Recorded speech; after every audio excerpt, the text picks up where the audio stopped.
जनतेची दिशाभूल करून लोकसभा निवडणुकीत यशाच्या वल्गना करणाऱ्या महाविकास आघाडीला उद्याच्या विधानसभा निवडणुकीत त्यांची जागा दाखवून देऊ, असे प्रतिपादन भारतीय जनता पक्षाचे विधान परिषदेतील आमदार योगेश टिळेकर यांनी केले. कोल्हापूर महानगर आणि पश्चिम जिल्ह्यातील भारतीय जनता पार्टीच्या कार्यकर्त्यांच्या अधिवेशनात ते बोलत होते. हा कार्यक्रम भारतीय जनता पार्टीच्या जिल्हा कार्यालयाच्या सभागृहात संपन्न झाला. यावेळी बोलताना आमदार टिळेकर म्हणाले, महाराष्ट्रात भारतीय जनता पार्टी, शिवसेना व राष्ट्रवादी काँग्रेस पक्षाने जनसामान्यांसाठी अनेक योजना आणलेल्या आहेत.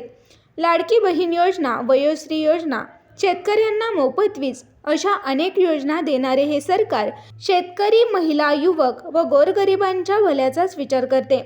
त्यामुळे विरोधकांनी कितीही वल्गना केल्या तरी उद्याच्या विधानसभा निवडणुकीत जनतेच्या आशीर्वादावर महायुतीचे सरकार सत्तेवर येईल.